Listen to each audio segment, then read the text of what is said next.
Boa noite a todos os ouvintes. Está começando agora mais um programa Bate-Papo Cultural do Instituto Ágora Perene. Nesta edição, iremos falar sobre um tema de grande relevância para o cenário cultural e político do Brasil e do mundo. Surgido na Europa no século XIX, o pensamento de Karl Marx viria a ser um dos que mais profundamente impactariam a história contemporânea. A ideologia marxista segue firme e forte no século XXI, ainda sendo muito lida, criticada, reinterpretada e posta em prática politicamente por intelectuais, líderes, ativistas e militantes partidários. Em meio a um mundo desespiritualizado e desenraizado socialmente, é de se esperar que a utopia marxista torne-se uma alternativa cultural às religiões tradicionais do passado. Mas o que é o marxismo? De que maneira este pensamento europeu do século XIX ainda se faz presente na vida política e social hoje no mundo? Quais os desdobramentos doutrinários deste pensamento na história das ideias e como ele pode ser entendido atualmente em termos de praxis política? Podemos falar em um marxismo cultural ativo politicamente, como dizem alguns, ou isso tudo não passa de uma teoria da conspiração? A luta de classes é realmente o motor da história humana? A propriedade privada é um direito natural e humano universal ou uma imposição artificial imposta por um dado modo de produção histórica que um dia acabará? E para tratar de todas essas questões e temas, convido para este programa a professora Marise Schons. Marise Schons é doutora em Sociologia e atualmente conduz um seminário de formação sobre o pensamento marxista. Boa noite, Marise, tudo bem? Boa noite. Aqui ainda é meio boa tarde, mas Sim, tudo certo. os horários assim. Tudo certo, muito obrigada pelo convite. E vamos lá, vamos falar de Marx. Bom, em primeiro lugar, eu gostaria de agradecer pela presença, pela disponibilidade em participar. E como primeira pergunta, eu gostaria de saber o que a motivou a estudar o pensamento de Marx. Eu acho que, bom, primeiro vem de uma motivação do estudo das teorias em geral. Isso já se apresentou desde a faculdade. Eu sempre fui mais, por mais que eu tenha mestrado em antropologia, eu nunca fui muito interessada exatamente por pesquisas empíricas, sempre gostei muito mais do estudo das teorias. A possibilidade de ficar longe de pessoas, perto de livros, sempre me pareceu mais interessante. E meu doutorado foi sobre teoria social, e quando eu fui dar aula no IBMEC, eu fiquei responsável pela formação teórica quase que geral do aluno de relações internacionais. E o Marx ele é uma das principais, dos principais paradigmas da teoria social, da teoria da história, da teoria política. Então, tendo em vista esse interesse inicial já do estudo das teorias, o estudo dessa tradição, que é a tradição que a gente chama de marxista, ela é fundamental. E aí, lógico, também tem relação com o fato de que aqueles que coexistem nos meios políticos ou ainda se interessam pelo objeto política, mesmo que a política real, envolve a necessidade de descrição e de estudo sobre os conceitos, os símbolos que a política utiliza para se comunicar. Então, me parece que o estudo das teorias é a forma que eu tenho para lidar com esse mundo complexo, difícil, em que uma mesma palavra pode ter diversos significados, assim como o estudo da teoria me dá um prazer intrínseco em desvendar o pensamento de um autor.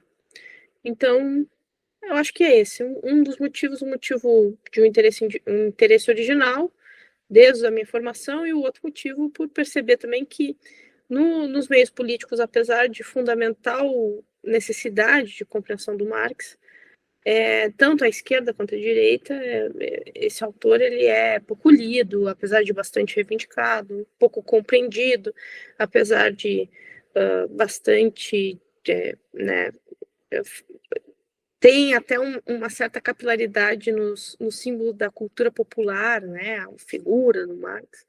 Então, apesar de todas essas reivindicações, eu sempre percebi, tanto à esquerda quanto à direita, que existia um senso comum em torno do autor, o que faz eu ficar mais estimulada ainda em tentar compreendê-lo e ajudar as pessoas dispostas a estudar esse autor a também estudá-lo. E sabemos que você teve formação nessa área de sociologia no campo universitário, né? E sabemos que no Brasil há uma forte ênfase do paradigma marxista, né, na formação universitária, pelo menos nas cadeiras de ciências sociais e humanas, né, que como a gente observa bastante. É claro, existem algumas diferenças, não são todas as cadeiras de faculdades que são dominadas pelo marxismo.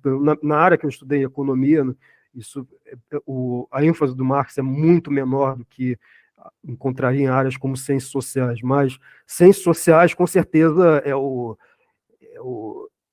grande campo, né, colonizado, né, do pensamento marxista, pelo menos, né? E por isso eu queria perguntar para você, como é que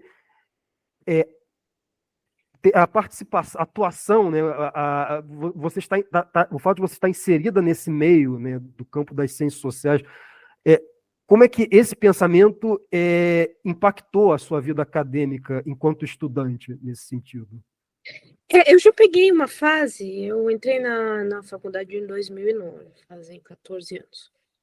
Eu já entrei em uma fase em que as teorias clássicas, elas já estavam começando a ser questionadas da sua validade, não a validade epistemológica, mas a validade de estarem nos currículos, o que eu lamento muito. Hoje esse processo já está mais radicalizado, existe toda uma demanda ideológica em torno da retirada de alguns autores do programa, e Marx, inclusive, ele está sendo afetado, a presença de Marx na formação de um cientista social hoje está sendo afetado. Tanto a presença de Marx quanto a presença de Weber, de Durkheim, dos teóricos ocidentais clássicos, né? O que pode parecer para quem é de fora um paradoxo, né? Por mais que é fácil identificar uma certa relação da universidade com diferentes movimentos à esquerda do espectro político, não por isso essa esquerda ela é marxista, propriamente, ortodoxa, né? Inclusive eu lamento muito, mesmo não me considerando uma pessoa exatamente de esquerda, eu lamento muito que um marxismo mais ortodoxo, em termos da discussão, não política, por favor, mas a discussão teórica tenha se perdido bastante. Hoje as universidades são mais pós-modernistas, como a gente chama. Então, universidades que estão flertando mais com alguns movimentos irracionalistas, flertando mais com uma certa frouxidão metodológica que o marxismo original às vezes não admite. Então, é ambivalente, né? Por mais que exista, sim, um ambiente politizado dentro das universidades, isso é natural, isso é normal, isso não é de agora. Por mais que esse ambiente politizado geralmente se volte bem mais à esquerda, isso também é natural, é normal. Mas não dá para dizer que os departamentos eles são muito marxistas ou que existam facilmente, fácil encontrar departamentos marxistas propriamente. Eles são minorias, na verdade, são minoria. E até pouco tempo atrás, Weber e Durkheim, como os outros dois fundamentais autores cânones das ciências sociais, até eram bem mais utilizados que o Marx. E hoje até mesmo Weber e Durkheim também estão sendo questionados. Então, o que eu vivi na universidade geralmente foi muito mais uma certa tendência desconstrutivista, pós-estruturalista, e que implica desconstruir não só Weber e Durkheim, mas também desconstruir o próprio Marx. Então é importante. Eu peguei essa última geração que teve ali 3 disciplinas de clássica, que lia propriamente o Marx, mas deixou de ser importante no decorrer dos últimos 10 anos, assim, tem perdido bastante espaço essa formação clássica. E também em termos de mercado, né? O aluno que quer pesquisar teoria ou quer pesquisar esses autores mais clássicos encontra poucas oportunidades de financiamento, e não só no Brasil, mas na verdade no mundo inteiro. Entendi. Então, você diria, então, no caso, que esses pensamentos mais pós-estruturalistas, como Michel Foucault, Deleuze, eles seriam realmente o grande paradigma, podemos dizer assim, hoje das ciências sociais, né? Hoje, com certeza. Claro que pode existir várias razões para isso. No caso do Brasil, acho que também uma das razões é que existe uma relação bastante direta das gerações que se formaram hoje, são professores, se formaram doutores, com os meios acadêmicos franceses, né? Existe essa relação, mas, né, absolutamente não era uma hegemonia. E hoje é mais do que simplesmente pós-estruturalismo. Eu acho que tem, inclusive, os debates pós-coloniais, que a gente chama, né? Debates pós-coloniais, feministas, todos esses estão ganhando bastante espaço, dominando bastante os espaços de discussão. E eu, que sou old school, sou meio vintage, adoro coisa velha, nunca me aderi muito ao contemporâneo, sempre preferi um livro mais velho, sempre preferi um sebo, nunca gostei muito de coisa atual, então eu prefiro ficar com os clássicos. Sejam eles quais forem. Eu lembro que eu fiz a minha pós-graduação lapsense em filosofia na Faculdade de São Bento e eu cheguei a pegar um pouco desses autores, né? Colocaram para a gente ler algumas obras do Deleuze, do Foucault. Tivemos também algumas leituras da Escola de Frankfurt também, né? E parece que a Escola de Frankfurt também parece ser bastante influente também, né? Sim. Na sociologia, sim, eu acho que fora, inclusive, até mais. Os estudos críticos fora do Brasil está muito forte. No Brasil tem, obviamente, mas são épocas e momentos, né? Eu me lembro da minha época, já estava se vivendo o último estágio ali daquela sociologia francesa do Bourdieu, que depois passou, né? Hoje não é mais. E não é a Escola de Frankfurt propriamente, Escola de Frankfurt, por exemplo, Habermas já é uma coisa ultrapassadíssima.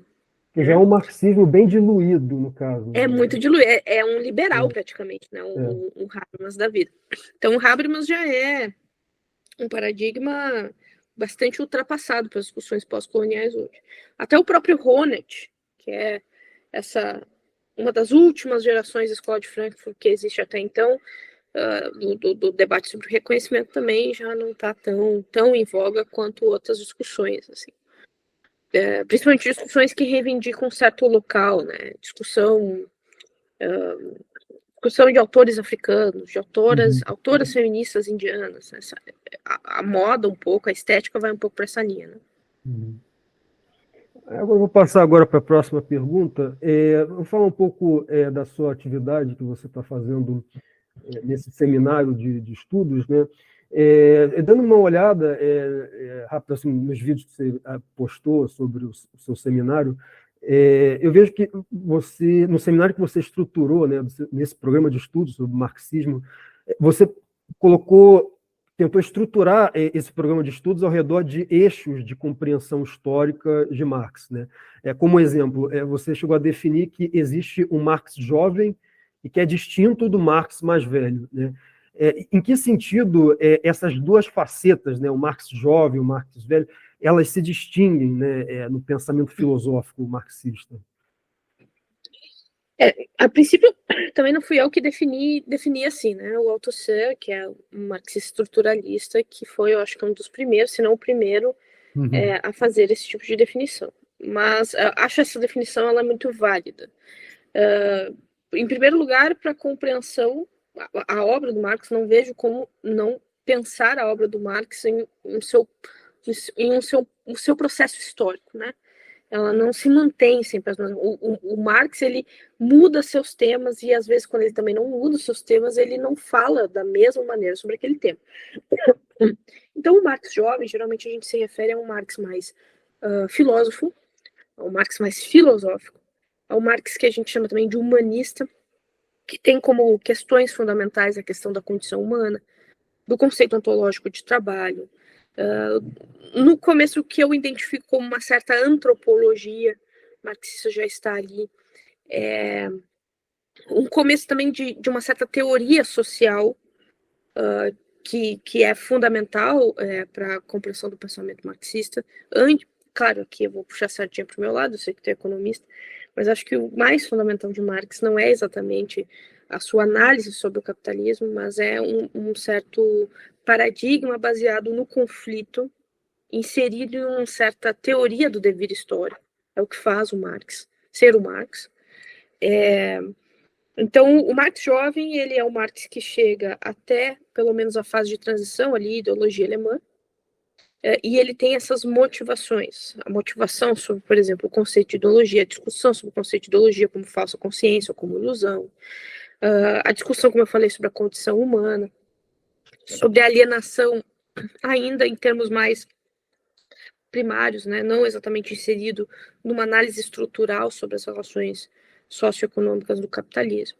E aí o Marx maduro é o Marx que se pretende ser um Marx mais economista, um Marx que fecha um certo projeto teórico metodológico em torno do materialismo histórico e dialético. Então, para mim também só faz sentido compreender as considerações críticas que o Marx faz do capitalismo se a gente entende primeiro as suas posturas críticas ao idealismo alemão, as suas posturas críticas políticas e filosóficas à filosofia política moderna. Então, dando aula por um bom tempo de Marx na faculdade, eu meio que fui desenvolvendo meios para fazer o aluno entender Marx neste processo, né? Começando por uma certa filosofia materialista, passando por uma específica antropologia do agir humano, o agir humano baseado nessa capacidade criativa de produzir as condições materiais de existência, partindo, portanto, desse ser humano em relação com outros seres humanos com essa mesma capacidade, organizando uma sociedade de divisão social do trabalho. A partir disso, uma sociedade que se transforma em uma certa teoria de história para finalmente compreender essa parte da história, que é o capitalismo, baseado nas relações econômicas e como, né, o diagnóstico do Marx ao capitalismo se desenrola em um motivo e uma certa, até mesmo uma discussão moral do motivo por que a revolução é importante ser feita. Então, eu fiz essa distinção especialmente para posteriormente conseguir explicar para os alunos por que Marx, além de tão fecundo, tornou possível tantas interpretações distintas em torno da mesma pessoa. Isso tem a ver com uma história editorial, né? Textos como Manuscritos Econômicos Filosóficos e Ideologia Alemã, eles só vão ser publicados em 30. Então, isso também é um dos grandes motivos que a gente, posteriormente, lá na segunda parte do curso, inclusive, faz a distinção entre o que seria o marxismo pretensamente ortodoxo, muito vinculado à política de Estado oficial, filosofia oficial do Estado soviético, e o marxismo ocidental, como esses desdobramentos absolutamente complexos que se dão em um mundo não russo, que envolve desde Gramsci até a Escola de Frankfurt, até Lukács, enfim, até diferentes vertentes que o marxismo vai ter nessa parte do mundo e nessa fase da história, que inclusive pode ser conhecido como marxismo ocidental ou ainda o próprio marxismo de superestrutura. Então, para mim, o mais importante, o primeiro passo a ser feito é destrinchar não só quem é Marx, mas quais são as variedades de Marx dentro da sua própria biografia. Uma coisa que me chama bastante atenção nesse Marx jovem é como que ele foi muito absorvido por essa atmosfera que vivia a Alemanha no século XIX, que é todo esse romantismo, esse certo mal-estar civilizacional em que se viviam pelo menos a classe intelectual na época, né? Que isso eu acho que era bastante claro quando eu lia algumas obras, por exemplo, do Goethe, né? Ficava claro esse mal-estar.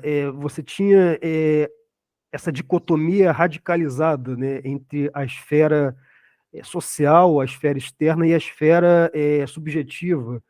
Então, há uma certa inadequação, entendeu, entre esse espírito humano interior que tenta se afirmar ao mundo, mas é, de certa maneira, tolhido, né, por ele. Então, basicamente, o sofrimento do jovem Werther é basicamente isso, né?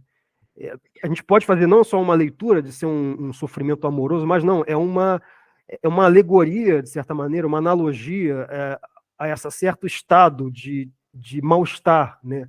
o mundo massacra o espírito interior, né? E assim, desculpa, pode falar, desculpa. não, só para concluir que talvez essa atmosfera cultural que se viviam esses intelectuais alemães talvez e muito influenciaria essa noção da teoria da alienação, né? O que é você estar alienado em relação ao mundo? É você ter o seu ser, de certa maneira, negado, né? Ser um ser recortado, de certa maneira, né? Ele não... Uma pessoa dividida e que, de certa maneira, não se...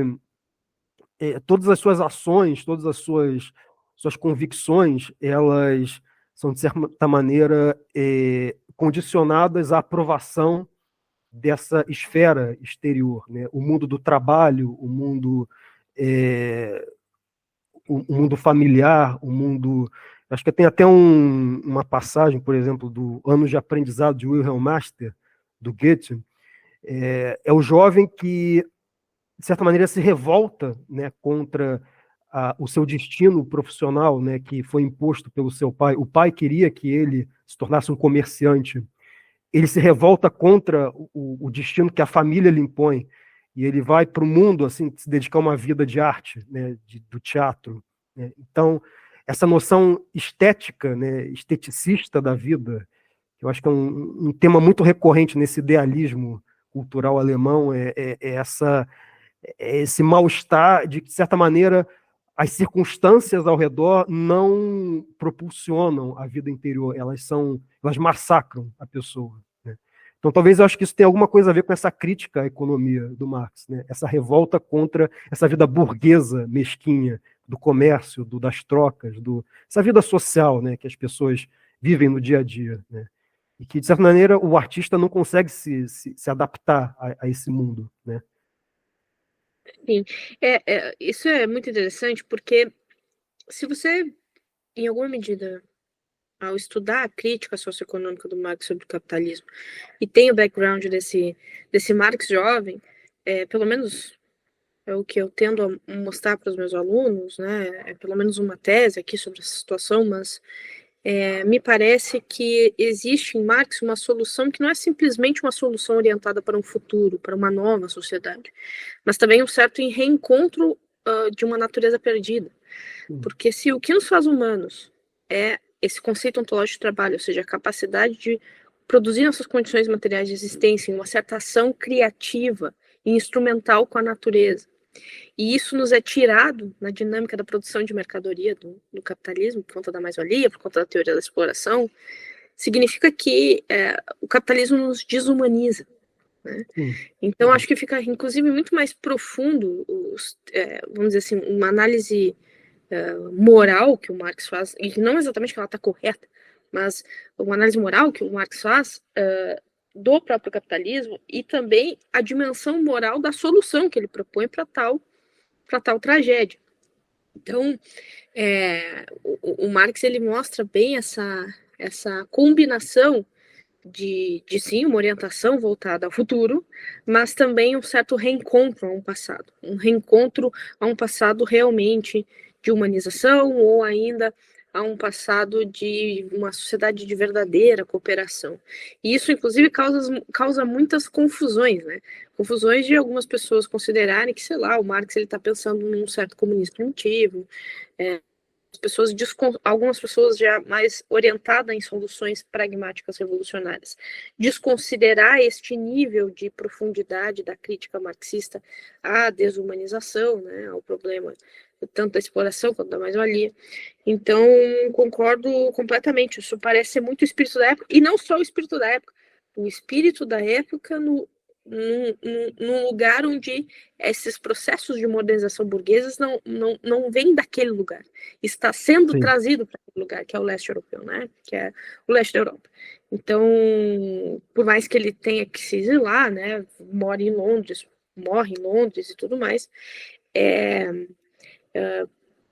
exatamente esse mal-estar que você descreve faz todo sentido, ao mesmo tempo que o Marx olha para esse espírito de mal-estar que ele mesmo compartilha e propõe a solução, que é a crítica dele aos neo-hegelianos, no idealismo alemão, propõe uma solução de cunho materialista. Né? O materialismo, o elemento crítico e materialista em Marx é presente em toda a sua discussão, inclusive a sua própria discussão filosófica.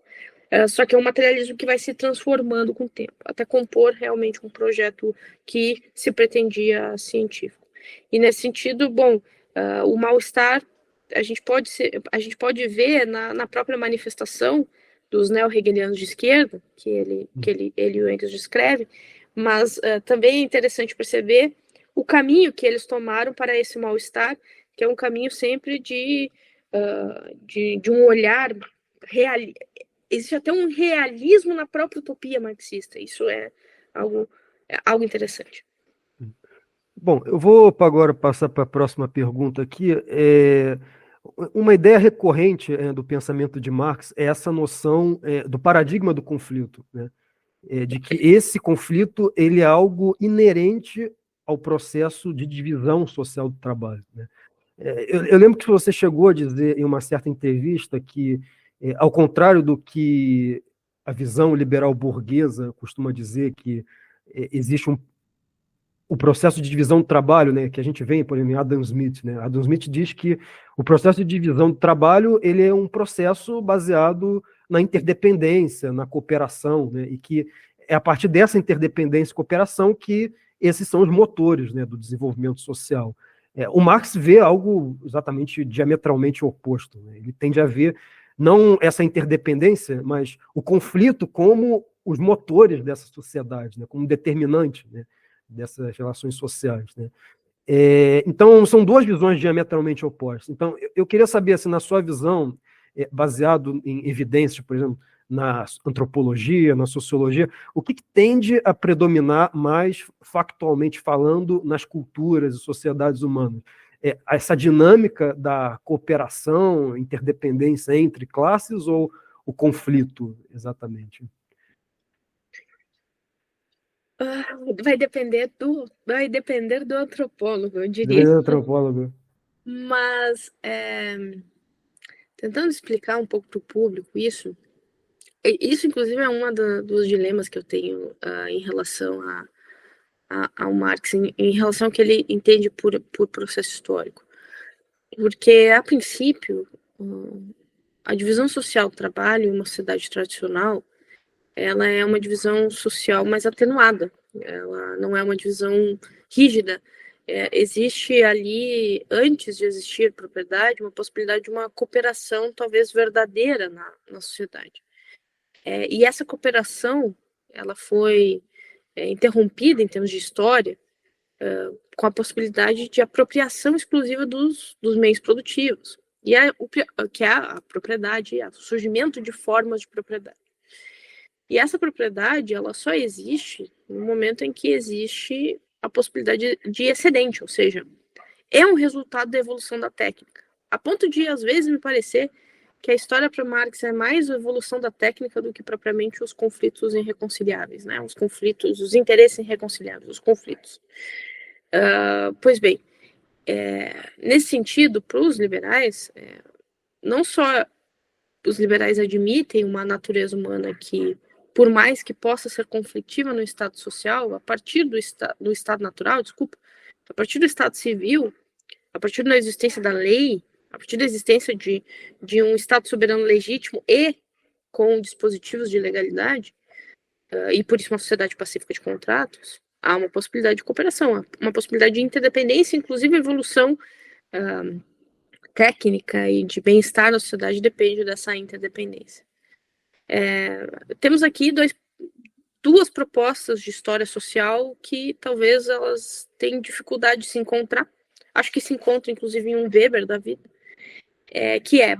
as relações sociais são relações de natural conflito ou ainda de natural conciliação. Ou mesmo que as duas coisas dependem de qual fator, né? Depende, por exemplo, de um Estado legítimo, depende da aniquilação da propriedade privada, ou assim por diante. O que eu diria é que na sociologia vai depender muito de qual paradigma de sociologia a gente está falando. Agora, o que podemos dizer é que na antropologia, desculpa, as sociedades, elas são geralmente sociedades identificadas como sociedades de troca, né? Só que, claro, a antropologia ela não vai fazer com que essa característica identificada em uma certa sociedade tradicional seja uma característica universalizável, ou seja, a troca que se dá em uma sociedade tradicional, ela não tem a mesma natureza da troca utilitária do mercado. Isso, inclusive, às vezes é um erro dos economistas, da ideia de homo econômicos como uma certa categoria universal.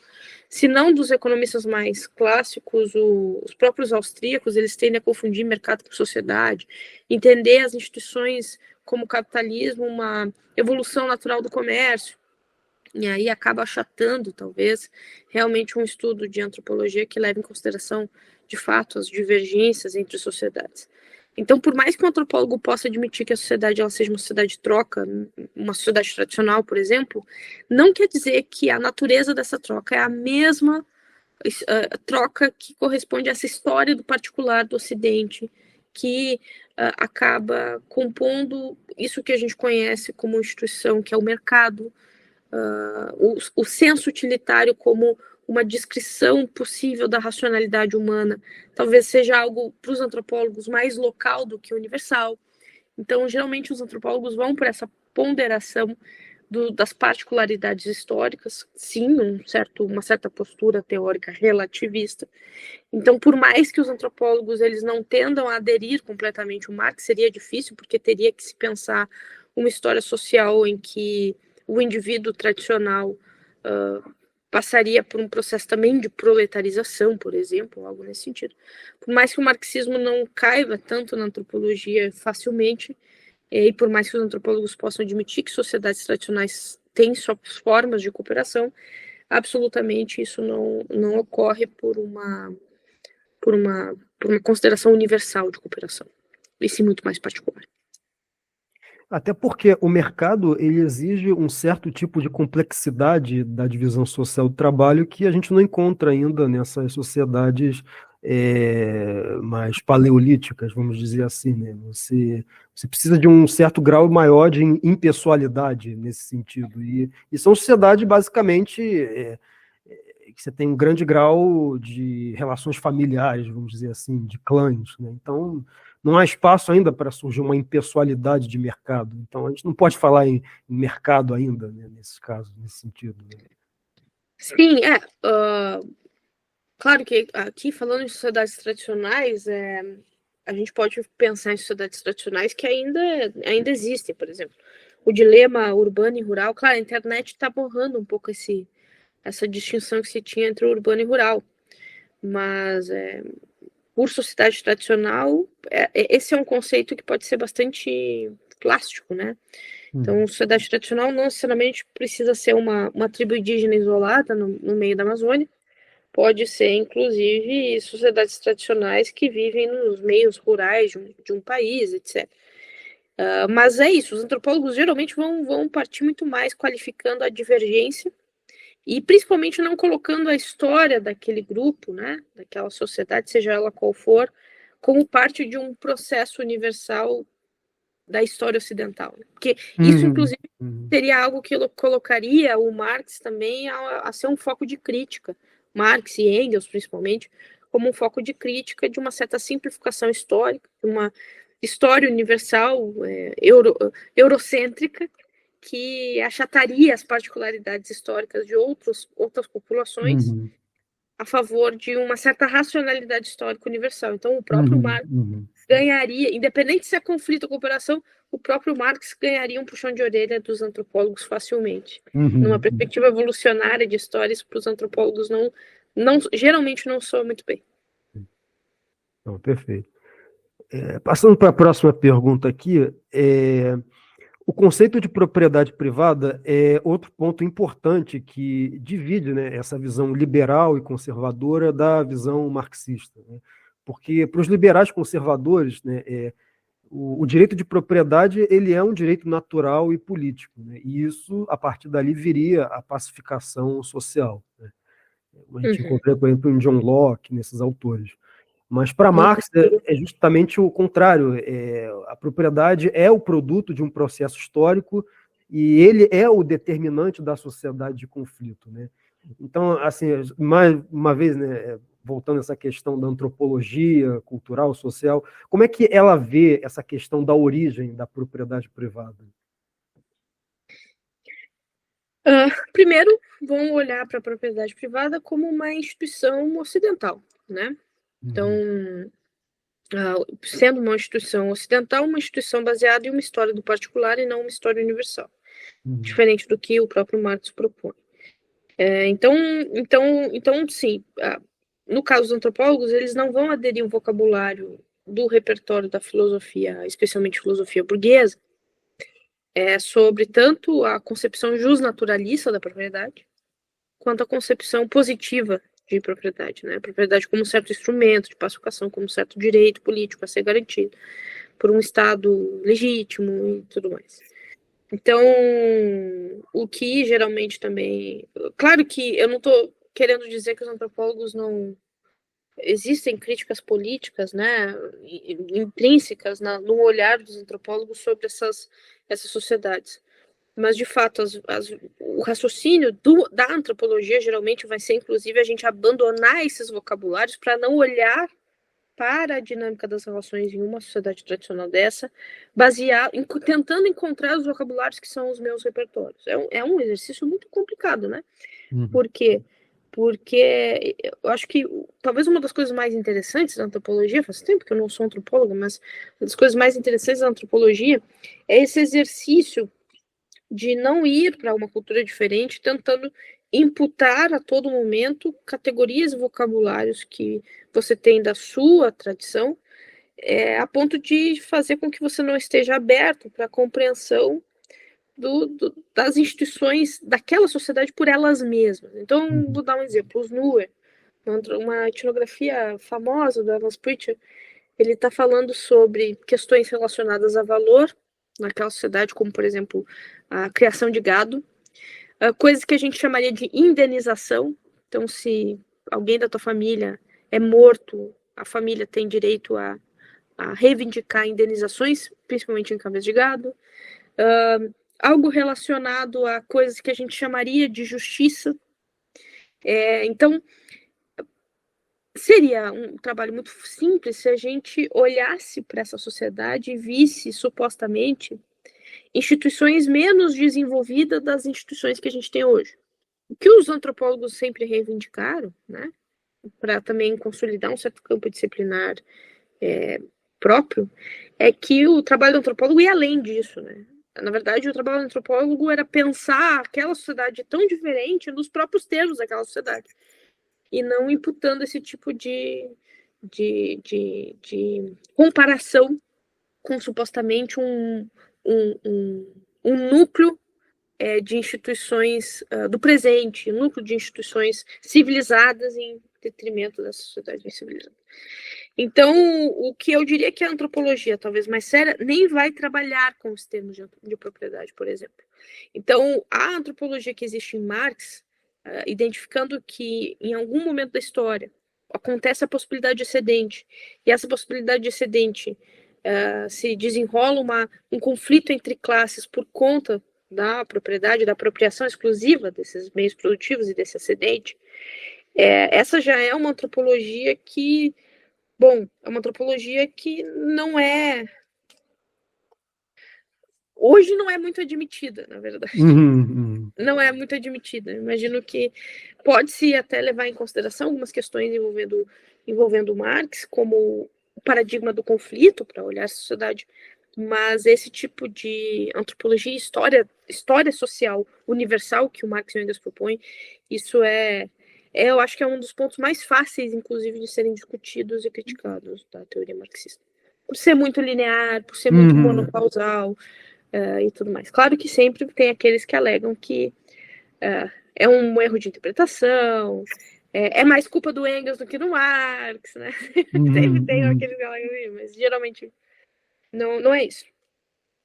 Porque o Engels, ele fez um verdadeiro ele aplicou o Marx para a antropologia literalmente, né? Ele foi A mais origem da além do família, que... da propriedade privada, a origem da família, da propriedade do Estado, não é isso. Ele É falou uma até a antropologia. questão do matriarcalismo também, né? Uhum. É. A antropologia. Por isso que, inclusive, eu fui para antropologia na época. A antropologia era um dos únicos lugares onde o Marx ele não tinha entrado propriamente como um paradigma fundamental. Era principalmente Durkheim e Weber. Agora existe toda uma perspectiva de teoria crítica dentro da antropologia, mas o Marx propriamente é muito difícil a antropologia Uhum. aderir propriamente. Bom, agora, voltando, indo para a próxima pergunta, voltando até para o seu seminário, né, que uma coisa até que me chamou bastante atenção, assim, acompanhando, né, as discussões que você fez no seminário, é sobre essa questão do gramscismo, né? Por exemplo, ao longo do século XX, né, nós vimos que o marxismo ocidental, né, ele foi seguindo um caminho distinto, né, desse marxismo soviético, leninista, e vários autores revisionistas eles tentaram meio que criticar, né, esse caminho do marxismo soviético, né, entre os quais o próprio Gramsci, né. E um dos seus vídeos, né, divulgados do seminário, você chegou a mencionar que Gramsci ele pode ser, em certo sentido, ser considerado leninista, em outro sentido, não. Né? Você poderia explicar um pouco melhor essa distinção, né, sobre o leninismo do Gramsci? Né?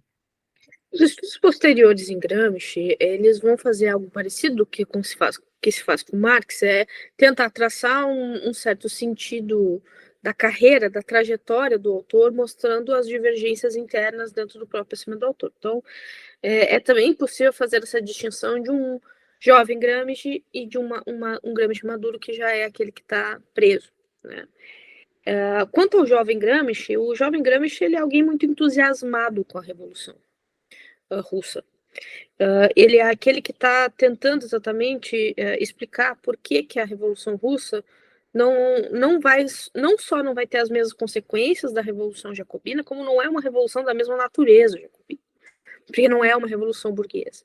Então ele é um cara muito entusiasmado e no caso de uma certa busca pragmática, um certo objetivo pragmático no interior da sociedade italiana, havia uma preocupação do Gramsci de fazer com que o Partido Comunista Italiano fosse independente dos propósitos sociais-democratas e socialistas que já estavam naquele momento numa perspectiva mais moderada, mais reformista, né?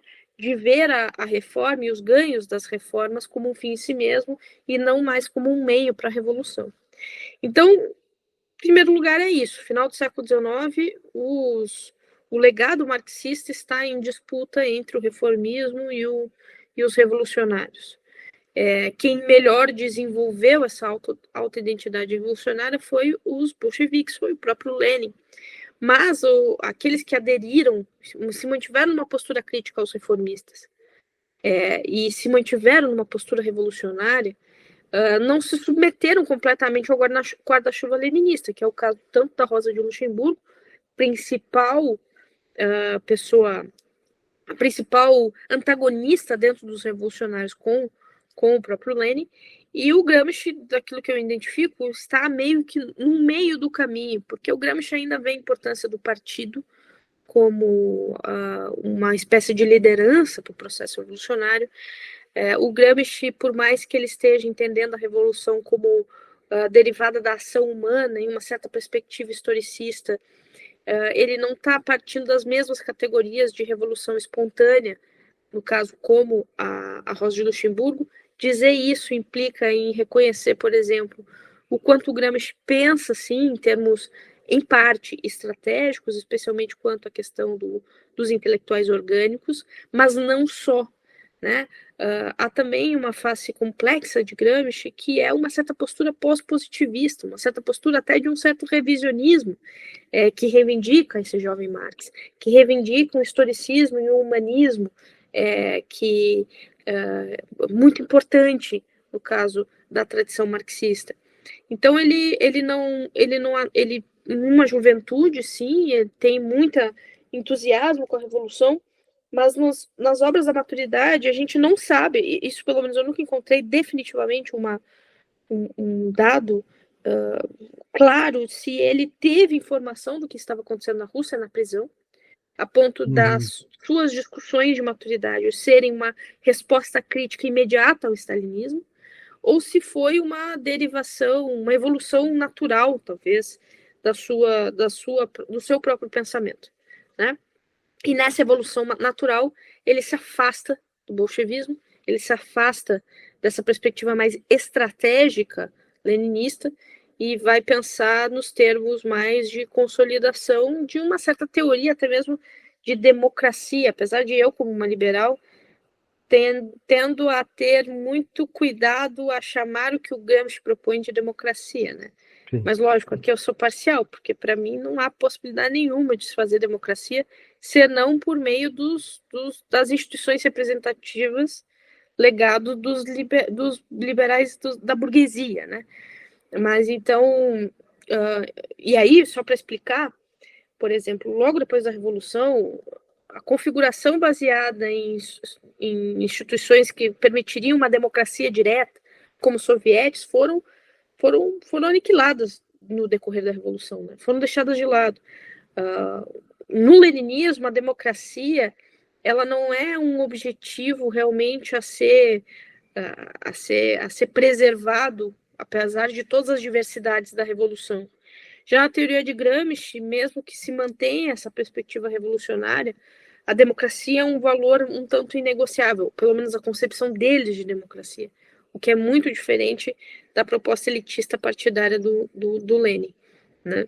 Então, essas são as divergências e, enfim, vou deixar tu me perguntar se o Gramsci é um democrata ou não, apesar de eu ter muita dificuldade de... Não, mas antes de entrar nessa pergunta, isso você me falou, isso até me faz lembrar uma coisa que eu até queria ressaltar aqui, sobre essa questão, né? Gramsci é leninista ou não? Porque eu vejo eu sempre notei um certo paradoxo, assim, uma certa contradição, pelo menos do ponto de vista da questão tática revolucionária que o Gramsci propõe, porque de um lado ele propõe o papel do partido, né, em fomentar intelectuais orgânicos para organizar e preparar a classe trabalhadora para fazer a revolução espontaneamente, né? Só que aí que eu vejo, acho que o grande pulo do gato, eu acho que está aí, porque se o Gramsci ele diz que a classe trabalhadora deve se organizar espontaneamente, então, mas ao mesmo tempo ela tem que ser guiada intelectualmente por esses intelectuais orgânicos. Eu coloco ele no meio do caminho entre uma Rosa Luxemburgo e um Lenin. Ele não parte daquela tese elitista da impossibilidade de revolução pelas vias próprias da classe proletária, como Lenin, que acabou corporificando uma teoria de partido que é basicamente uma teoria de Estado totalitário. Agora, ao mesmo tempo, ele parece ter oferecer um certo projeto revolucionário mais racionalizável ou mais racionalizado do que a própria Rosa de Luxemburgo. Mas que não chega ao dirigismo do Lenin, mas é quase um dirigismo de Lenin. É a grande contradição. Ele fica, né, no meio termo, assim. Sim. E acho que assim, o valor... Isso é o que os movimentos sociais hoje no Brasil fazem. O MST é basicamente isso, né?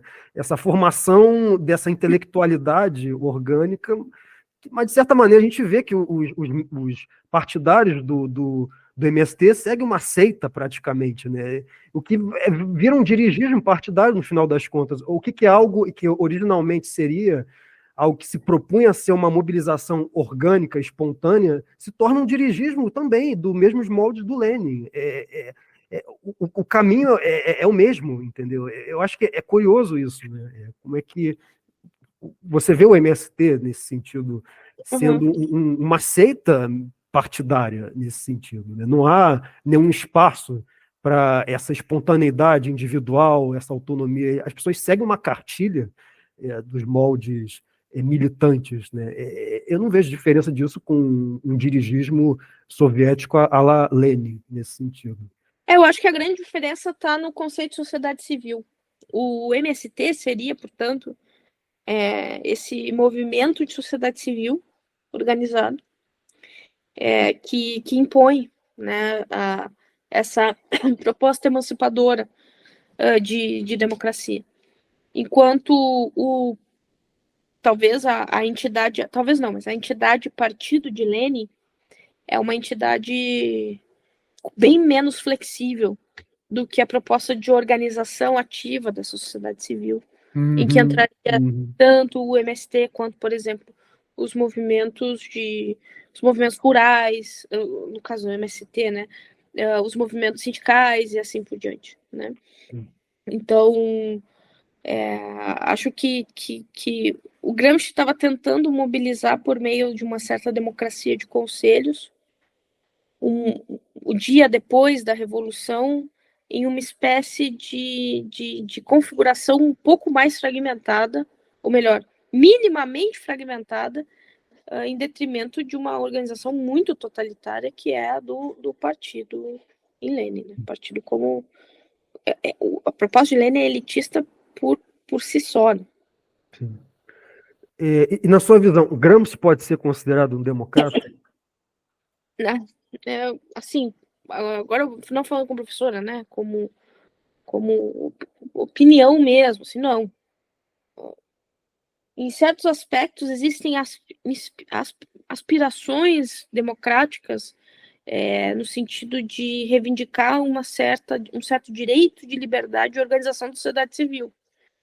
Mas essa democracia dos conselhos, ela acaba sendo, na verdade, uma democracia muito voltada à dominação dos entes políticos propriamente, que tem a força política, né? Que tem a força, até a força física. Então, eu acho que a democracia representativa ela tem vários problemas, mas as propostas de democracia direta, às vezes elas excluem um certo realismo político de que, mesmo que a sociedade civil esteja organizada, existe uma certa natureza da política, é uma natureza violenta, que é a natureza da força física. E acho difícil esses momentos de construção de uma nova sociedade ou de ruptura revolucionária que não esteja baseado em uma organização militarista da sociedade. Então eu não consigo visualizar como uma democracia de conselhos que reivindica não mais ao Estado, mas à sociedade civil, à organização, como isso será possível se não por meio da militarização? E se há militarização ao mesmo tempo, como é que a sociedade civil vai ser livre para se organizar fora do Estado, sendo que é o Estado que vai ter que continuar tendo monopólio? Então, eu acho muito difícil viabilizar essa tal de democracia que sai do eixo núcleo-Estado para uma suposta sociedade civil em um contexto revolucionário em que as coisas não se dão senão à força.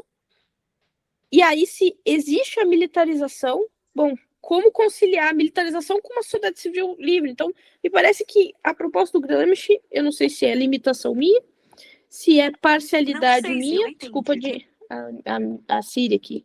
Cara, Siri, não quero saber de ti, desculpa. Então, não sei se é limitação minha. A Siri quer dar opinião sobre o Gramsci. Quer dar opinião sobre o Gramsci.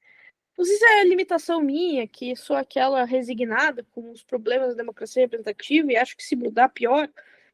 Mas, enfim, por mais que pareça bonito reivindicar que a democracia não seja feita no âmbito do Estado, mas seja no âmbito da sociedade civil, é bonito. Mas essa sociedade civil, numa sociedade de massa, eu acho que a chance para abertura totalitária é imensa. Tanto que, na própria experiência prática da Revolução Russa, a dinâmica dos sovietes foi massacrada pelo stalinismo. Exatamente. Foi massacrada. Então, a alternativa de Gramsci parece foi até mais violenta do que o próprio stalinismo, vamos dizer assim, de passagem. Exato. O período dos sovietes foram de massacres. Exatamente. Então, aí eu fico com os anarquistas do século XIX, né? como fazer com que o Estado, um instrumento de emancipação não permanente, como fazer com que o Estado ganhe tanto poder de força física para fazer a revolução, abra mão disso depois que consolidado o poder. Isso não me parece fazer sentido de maneira realista dessas coisas. Fora que, enfim, também tenho dúvidas quanto realmente a capacidade das massas de estarem ativas na organização da sociedade civil, acabando se transformando quase que um certo véu de aparência de uma sociedade civil organizada que envolve exatamente o controle de determinados partidos e de determinadas militâncias organizadas, que supostamente seria a sociedade civil, e a gente sabe que não é, né? Como o próprio MST. Sim. Passando para a próxima pergunta, um termo que tem sido empregado recorrentemente no meio conservador, e que eu gosto bastante de usar, na verdade, né? É esse conceito, por exemplo, de colonização ideológica das instituições, né? Eu acho que esse termo ele sintetiza perfeitamente esse projeto intencional de longa marcha sobre as instituições, né? Que seria essa contra-hegemonia gramsciana, né? E eu vi, por exemplo, em uma certa entrevista que você disse, você tende a ser muito crítica, por exemplo, a essa noção compartilhada pelos conservadores de que essa colonização ideológica das instituições, você até reconhece que é um desejo, claro, ele é um desejo intencional da esquerda gramsciana, mas você questiona o fato dela está efetivamente ocorrendo em termos práticos no Brasil e no mundo ocidental, né? Um argumento que você até me chamou bastante atenção, né, é o fato de você ressaltar que a complexidade de uma sociedade, né, e que uma sociedade ela é tão complexa, ela é tão dinâmica que ela seria incapaz de ter o seu curso, né, controlado por um grupo político organizado, né? Você poderia explicar um pouco melhor isso? A minha primeira crítica imagino que você esteja falando de marxismo cultural. Sim, sim. Quanto ao marxismo marxismo gramscista, né, nesse sentido. Cultural, A minha primeira crítica é uma crítica baseada em uma certa evidência, que às vezes a tese do marxismo cultural tende a acreditar, ou fazer a gente acreditar, que de repente, ou por alguns motivos, os marxistas passaram a se preocupar com a questão da cultura.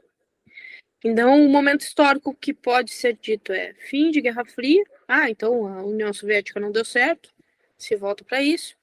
Declínio do stalinismo, então pós anos 60, se percebe o que deu errado, e aí se muda a rota. Enfim, isso não me parece factível, real, porque se a gente for olhar para as evidências, duas evidências contrariam esse tipo de tese. Uma é, os comunistas, propriamente ortodoxos, eles sempre tiveram nos círculos de alta cultura. Se a gente pega os fundadores do Partido Comunista aqui no Brasil, Astrochildo Pereira, todos eles eram pessoas. Hoje, por exemplo, um dos, se não o maior crítico literário que o Brasil já teve foi Antônio Cândido, que também estava ali nos círculos do partido. Então, essa questão de que existia antigamente um marxista truculento que não estava nem aí para a cultura, que só pensava em economia, e esse cara de repente pensou, não, eu vou ter que me preocupar com a cultura, isso não é bem verdade. O comunismo, o marxismo sempre teve nos altos círculos de cultura, sempre teve entre os artistas, isso sempre foi evidente, né? E o marxismo mais mecanicista e truculento até pode ter tido em filósofos pouco talentosos da filosofia oficial soviética, pode. Mas se a gente parar para pensar mesmo, esse tipo de pensamento mecanicista e evolucionista do marxismo, que leva pouco em consideração a complexidade, a dinâmica das ideias, etc., também está muito associado aos próprios sociais-democratas, ao próprio Kautsky, ao próprio Bernstein. Então, não me parece que não havia, que foi inovadora a entrada do elemento de cultura como algo importante. Outra evidência que faz com que isso seja contrariado é que a política educacional, a política cultural, a política de controle cultural na União Soviética sempre foi evidente, sempre foi fundamental. Outro elemento que também é fato, que mostra que a cultura não é algo que foi descoberto nos anos 60, nos anos 90, é que antes de existir o próprio Marx, como aquele que se reivindica comunista, as discussões sobre comunismo ainda no começo do século XIX, os críticos, como o Stuart Mill, diziam que, olha, para existir uma sociedade comunista, vocês exigiriam um padrão de educação moral muito alto para existir a sociedade que vocês estão especulando. Ou seja, a questão de educação moral, de cultura, sempre esteve nas discussões. Tá? É mais exceção aqueles que tornaram o marxismo algo super economicista e mecânico, e essa exceção muitas vezes não está nem nos comunistas revolucionários, eu diria que está até naqueles que estão tentando aderir a um certo progresso reformista constante dentro da própria dinâmica do capitalismo. Outro problema dessa tese é que essa tese acaba reduzindo essa virada. Sim, no Ocidente há um novo marxismo se criando. Essa virada de superestrutura, digamos que o marxismo se volta de fato para a dinâmica da superestrutura como fundamental no coração das suas teorias, isso realmente acontece. E aí, se eu diminuo esse movimento intelectual, a mera estratégia, me parece que a gente... Deixa eu tirar isso aqui, gente. Desculpa. Eu tenho um ódio dessa Siri. Essa Siri acho que é conservadora, ela está discordando de você. Não, e desconcentra. Mas então, voltando. Se a gente pega um Gramsci da vida e reduz ele a mero elemento tático, se fosse só por tática, seria muito fácil combater. Não é só tática. É uma nova forma de pensar. É uma construção de uma espécie de mentalidade. As discussões de Lukács em torno da estética, as discussões baseadas na unidade de teoria e prática, as contribuições do Gramsci, que eu posso ser extremamente crítica a esse tipo de concepção sobre conhecimento. O Gramsci, ele consolida algo que já tem uma janela de oportunidade de Marx, mas que é filosofia, conhecimento e política é impossível de ser desassociado, ou seja, conhecer é agir politicamente. Se autocompreender é compreender suas relações políticas. É uma filosofia da praxis. Isso não é tático. Tático está baseado numa certa razão utilitária muito simples de descrever e muito simples de responder. Está baseado em um certo campo normativo de valores complexo, que por isso torna as coisas muito mais complicadas. Então, para mim, o problema não é nem o termo marxismo cultural. É o marxismo cultural criar uma narrativa sobre a discussão da cultura no interior da tradição comunista como um todo e no interior da tradição marxista dessa maneira boba e ingênua, que acaba não pegando de fato o X da questão. E o X da questão, como eu falei, não está em, de repente, se preocupar com a cultura. Está em consolidar uma espécie de filosofia que confunde conhecimento com política, que coloca a identificação humana baseada em relações políticas, que não consegue mais desarticular o ser humano que conhece do ser humano que age politicamente.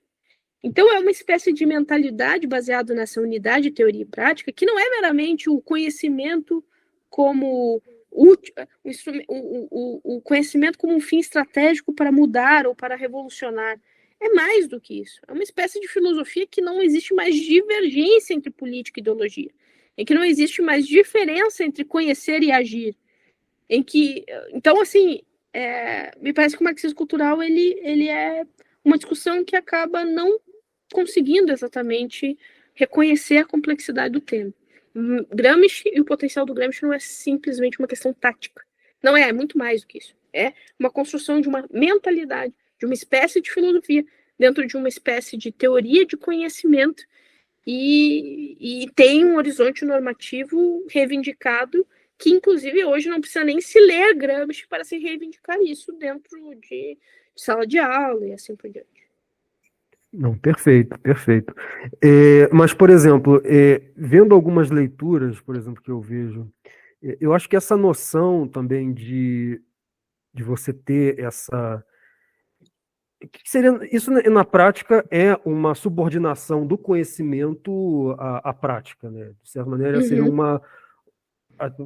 O Eric Wegener, poderíamos dizer assim, seria uma imanentização do Scato, né? O conhecimento ele estaria subordinado a interesses práticos, mundanos, imediatos do ser humano, no caso, a política, né? Mas eu vejo isso também como parte de um fenômeno também muito mais amplo, né? Que eu acho que até transpassa, né, o próprio fenômeno do marxismo, né, que é o problema da própria sociedade moderna, contemporânea. Né? A gente vive um mundo em que você tem uma profunda coletivização espiritual, vamos dizer assim, das relações humanas, nesse sentido. O que eu quero dizer com coletivização espiritual? Você de um lado, a partir da Revolução Industrial, no século XIX, quando você teve esse processo de acentuação, né, do individualismo, essa atomização social, essa destruição de todos os laços orgânicos, né, horizontais que você tinha entre comunidades, entre paróquias, entre famílias tradicionais, você há uma ruptura, há uma quebra dessas relações orgânicas e o indivíduo agora está disperso, está solto, né, no meio da sociedade como um átomo, né? De certa maneira, esses indivíduos atomizados, eles buscam, né, de certa maneira, um certo sentido, né, uma certa...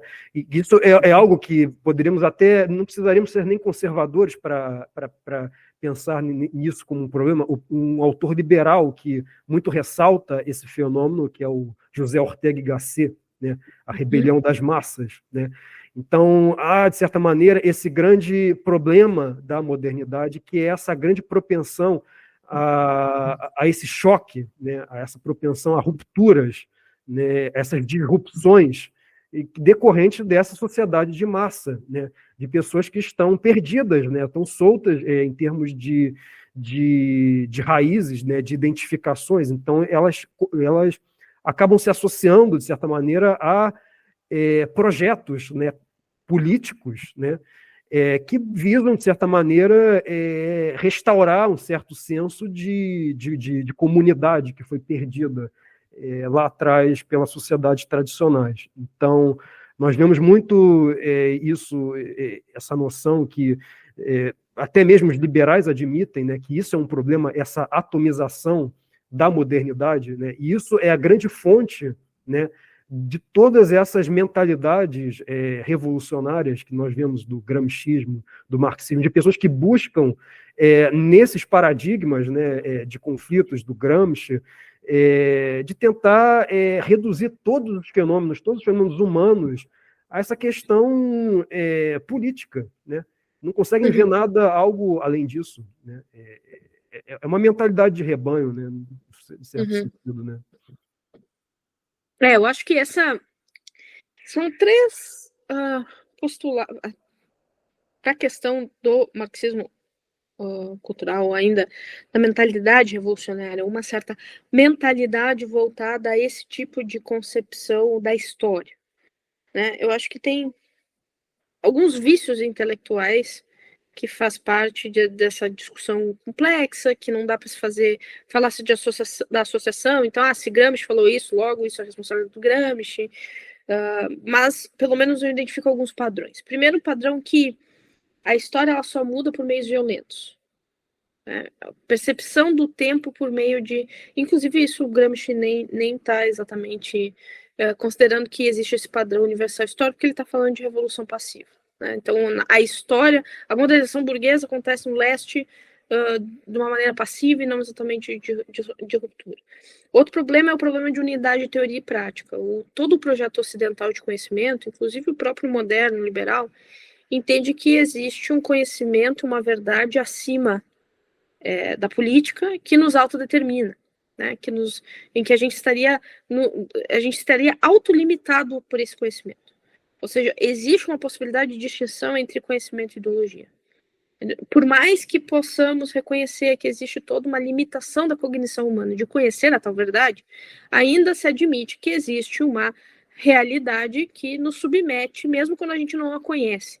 Então, essa ruptura entre unidade, teoria e prática causa vícios intelectuais como O meu conhecimento deriva da minha posição de classe, ou da minha condição social, ou do lugar onde eu estou, de adversário ou de emancipador na dinâmica da revolução. Então, isso causa um ambiente, inclusive, de discussão intelectual muito sectária, né? Porque ou o seu conhecimento está sendo usado a favor da emancipação, da mudança do social, da superação dos dilemas e dos problemas, ou da conformação desse sofrimento, da conformação, da opressão, e vira, então, o conhecimento algo extremamente, algo que não... moralista no mau sentido, não é nem uma discussão moral, mas ela se torna algo muito voltado aos próprios desejos dos movimentos sociais. Isso é um outro vício, uma outra ruptura, um outro problema. Outro problema é o problema entre o formalismo e a reivindicação do engajamento, né, que é a postura crítica, ou seja, se antes existia toda uma preocupação que o conhecimento passasse por certas sistemáticas e formalismos para conhecermos de maneira mais confiável, o formalismo é como se fosse uma certa prisão conceitual que nos impede de olhar para o mundo, esse mundo de opressão, e querer nos emancipar desse mundo, que é bem a proposta da teoria crítica, ou seja, o conhecimento ele precisa estar sempre engajado. E se a forma de conhecer está em algum momento querendo deixar o engajamento de lado, é quase como se a ciência, então, ela não servisse mais, ou se ela estaria se colocando numa posição da história, uma posição imoral, uma posição conservadora, e assim, conservadora para essas pessoas como a pior atitude imoral que você poderia ter. Uma posição conformada, em que o seu conhecimento também conforma e atenua as relações. E o último, que também para mim é um grande problema, é um certo dilema entre o empirismo, a particularidade, o olhar factual e uma suposta totalidade, né? Então, para dar um exemplo, o que faz um dilema desses? Considerando aqui Israel e Palestina, a foto de pessoas morrendo por conta de um grupo terrorista, ela é uma particularidade que não pode me impedir de ver um todo, que é um todo supostamente de emancipação, de mudança do social, de uma utopia concreta, revolucionária a ser buscada. Ou seja, eu mostrar que existe a morte aqui, no fato, não pode me impedir de ver um todo que é o todo revolucionário. Então, existe ali um privilégio a favor de uma totalidade, mesmo que os fatos estejam contradizendo a totalidade, eu abandono os fatos e me mantenho na totalidade. Então, se a gente pega tudo isso, tendência de considerar que as mudanças históricas acontecem pela revolução, unidade de teoria e prática, onde o conhecimento não tem independência da prática política, essa necessidade do conhecimento sempre ser engajado, e que os formalismos seriam só limitadores de um verdadeiro engajamento, e tentativa de olhar para uma totalidade, negando as particularidades, porque as particularidades podem vir a contradizer o tal dogma utópico. Eu acho que isso é meio que a equação para todos esses dilemas que a gente está vivendo. Sim. Sim. Então, assim, por mais que eu reconheça que o mundo moderno permite isso acontecer, e pode ser que sim, eu também não consigo pensar outras circunstâncias senão as nossas, né? Então, também tendo a não querer colocar tudo nesse bode expiatório que é o mundo moderno. Eu acho que, de fato, ocorre hoje uma filosofia que subverte uma ideia de um conhecimento independente, ou ainda uma realidade que nos submete, ou ainda uma possibilidade de discutir o transcendental, o valor, a ética, pensando numa condição humana universal. Tudo isso, esse tipo de discussão está nos impedindo de fazer. Eu até acho que eu me perdi na tua pergunta. Mas... Não, porque o ponto que eu queria mesmo perguntar é até que ponto essa atmosfera que a gente que foi herdada para a gente, esse mundo moderno, Uhum, liberal, de atomização de indivíduos, até que ponto isso potencializa o aparecimento dessas ideologias que você descreve, né? Dessa questão uhum, de você subordinar o empírico ao todo, de você submeter, de você negar, no caso, os fatos à realidade, de você assumir uma atitude é, é, de certa maneira, de que o partido, né, as minhas convicções, elas devem guiar, né, é, tudo aquilo que realmente é, entendeu? Subordinar os meus desejos àquilo que realmente é.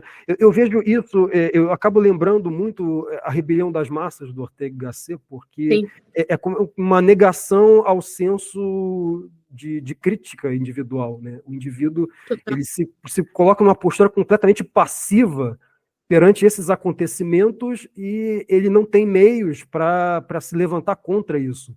E eu acho que numa sociedade tradicional existem meios para esse indivíduo se levantar contra nesse sentido, porque ele consegue se situar num senso de realidade, de um horizonte de consciência muito mais amplo, que consegue colocar essas coisas sob uma perspectiva.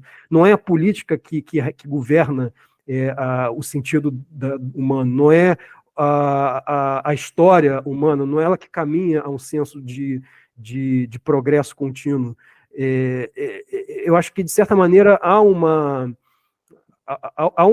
conjunto, né, de freios, de contrapesos institucionais numa sociedade mais tradicional, conservadora, que impede o aparecimento dessas disfunções que a gente vê hoje na modernidade e acabaria potencializando o aparecimento de gramscismo, marxismo nesse sentido. Mas minha Claro, pergunta até que ponto você acha que a modernidade é responsável por isso? Só isso. eu acho que acaba sendo um raciocínio um pouco falacioso, assim, Uhum, porque a gente lançar essa hipótese de que uma sociedade tradicional, marxismos não iam acontecer, é uma hipótese que a gente nem pode verificar, né?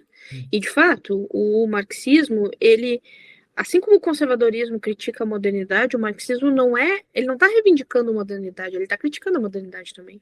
Então, eu acho que, nesse raciocínio, a modernidade trouxe novos desafios, uhum, que nunca podem ser vistos isoladamente, porque também trouxe bem-estar material nunca antes visto, né? Então, isso é uma coisa muito importante que eu sempre reforço, porque no mundo das ideias e da especulação existe uma certa materialidade que é, por exemplo, as especulações dos libertários lá de superação do Estado. No momento em que existe uma coisa chamada bomba nuclear, é muito difícil que os estados eles passam a abrir mão, por exemplo, de exércitos permanentes a partir do momento que existe essa tecnologia. Então, existe um nível de bem-estar material, de diversidade demográfica, né, de quantidade de pessoas no mundo, de bem-estar alimentar, que é, bom, é inédito na história. E óbvio que, sendo uma configuração social inédita, os problemas, em grande parte, também são inéditos. Então, uma coisa que eu gosto de lembrar é o marxismo ele não reivindica essa modernidade burguesa. Ele está no seio dessa modernidade burguesa, a negando e uhum, querendo construir uma nova sociedade. Então, acaba que hoje, principalmente com os pós-modernos, que estão aqui ressentidos com a modernidade, claro que eu vou falar aqui num ponto de vista um pouco parcial, né, meu, que nunca tive muita paciência com esses dilemas de modernidade, porque eu sou muito Ortega y Gasset, a gente é as nossas circunstâncias e não adianta chorar com as circunstâncias. sim, sim. Vivemos um mundo moderno, esse mundo moderno tem realmente contradições que talvez são insolúveis, mas também existem razões de ser do porquê que as instituições são do jeito que elas são, né? Por que o Estado existe, por que a democracia representativa, esse sistema difícil, acabou sendo uma solução para governabilidade em grande escala, né, de uma sociedade de massa em grandes territórios e aquela coisa toda.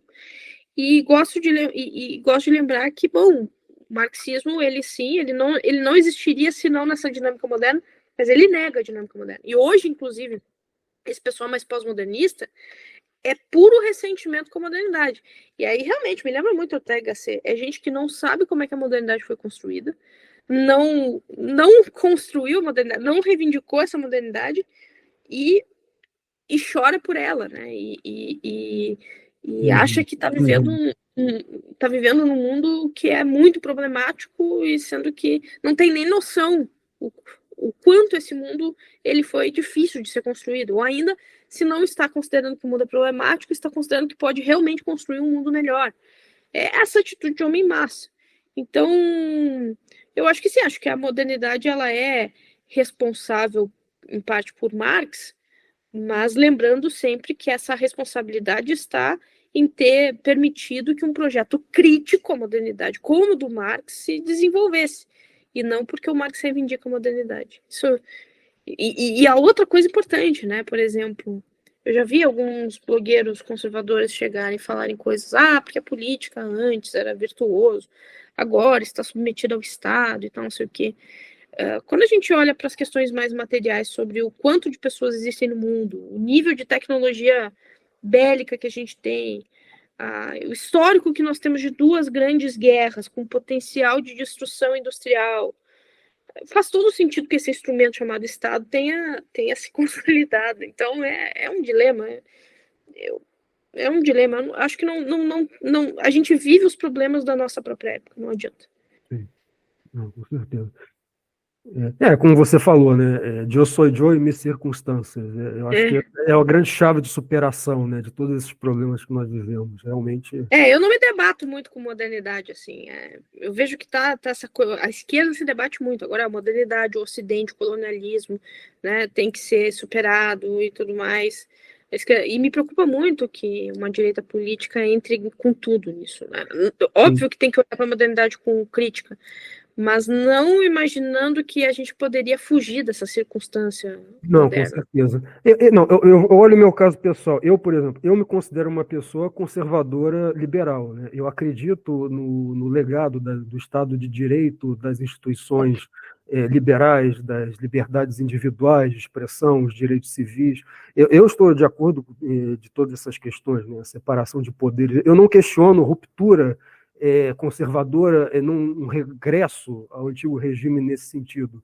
Mas eu acredito que, por exemplo, muitas dessas questões que os liberais discutem, por exemplo, de que todos os problemas humanos eles devem ser resolvidos pela oferta e demanda, eu não vejo isso como... Eu acho que é um reducionismo muito grande. Eu esqueço desses tipos de liberais, é verdade. Tô ligada. Eu esqueço que existe esse tipo de liberal. É engraçado, né? Porque como eu sou das ciências sociais, e não sou da economia, eu nunca tive essa fase de achar que eu esqueço que existe esse tipo de argumento. E, de fato, esse tipo de argumento... Ou também o idealismo liberal, tem um idealismo liberal muito bom, que é possível existir uma democracia pacífica, uma sociedade pacífica de contrato, tendo Partido Comunista no jogo. Permitindo que o guarda-chuva da tolerância permita os excêntricos revolucionários coexistirem no mesmo lugar. Eu acho tão engraçado esse idealismo liberal, ou o idealismo liberal que acha que pela razão e o esclarecimento as pessoas vão realmente não se matarem, vai ter uma disputa de política de diálogo. Esses fetiches liberais são muito engraçados mesmo. Faço total autocrítica nesse sentido. Um autor que eu acho que tem ganhado bastante minha simpatia é um economista que é o William Hopke. Eu tenho lido um livro dele, A Economia Humana. Eu acho que é o ponto de equilíbrio de todas essas questões da economia, né? Entre uma economia de mercado balanceada por uma sociedade verdadeiramente pautada em virtudes, né? No florescimento das virtudes humanas, né? O conceito de sociedade civil se perdeu muito no debate público, né? Exatamente. A sociedade civil envolve não só, por exemplo, a organização de partido, mas, por exemplo, a liberdade religiosa envolve muito a necessidade ativa do envolvimento da sociedade civil para garantia, para limitação da autoridade política. Então, a sociedade civil organizada é uma coisa que, né, a gente perdeu demais de vista. E tem até uma frase do Hopke que eu até lembro, para garantir a manutenção de uma economia de mercado, nós devemos olhar para problemas que vão além da oferta e da demanda. Mas não é o Hope daquele libertário Hans Hope, não é, né? Não, não é o Hans Hope, não. É o Wilhelm Hopke.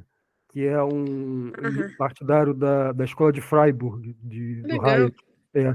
Não, eu digo que eu perguntei do Hope, porque o Hope tem esse pensamento assim, americano. Até Habermasiano, ele é Habermasiano, ele, o Hope, o É, Hermann Hope, é uma coisa. pragmatista. É, É uma coisa bem dessa coisa de oferta e demanda também. exatamente. Propriedade. Antes, e aí, os liberais têm muito isso, né? Eu foco muito em tentar tirar esse vocabulário deles, né? Essa dicotomia entre individualismo e coletivismo. Como se Meu Deus, houvesse alguma contradição entre o indivíduo, como se houvesse antagonismos entre o indivíduo e a coletividade. A questão é que, bom, a coletividade é constituída de indivíduos ativos. Não partimos de uma cosmovisão sendo ocidentais e cristã e tudo mais. A coletividade é constituída por indivíduos, né? Só que absolutamente indivíduos eles precisam estar engajados na coletividade. Não existe antagonismo entre, não há necessidade de existir antagonismo entre indivíduo e coletivo. Então eu tento enforço isso de tirar essa palavra coletivista para eles como se fosse ruim e botar a palavra holista. Holismo, sim, aquilo que baseia a sociedade de casta, isso sim talvez seja um objeto de discussão profunda em termos de crítica até valorativa. Agora, não é a coletividade, esse receio por coletividade parece uma coisa tão adolescente, assim, que é sociedade, social, coletivo, tudo isso são palavras que começaram a se tornar tabus em alguns grupos, é meio idiota. No fundo, é uma militância, basicamente, uma militância. Sim. Militância. Bom, agora, passando agora para a próxima pergunta aqui, um dos maiores legados do pensamento pós-moderno na política atual está justamente na ascensão, justamente disso que a gente está falando, nessas militâncias, né, nessas ideologias, que não só também, principalmente as identitárias, né, esse feminismo, movimento LGBTI. Você chegou a dizer também que esse identitarismo não necessariamente é fruto do marxismo, né? Em que sentido ele não é fruto do marxismo? Não é que ele não tenha nenhuma relação com o sistema teórico marxista. Mas a questão é que não é uma relação direta.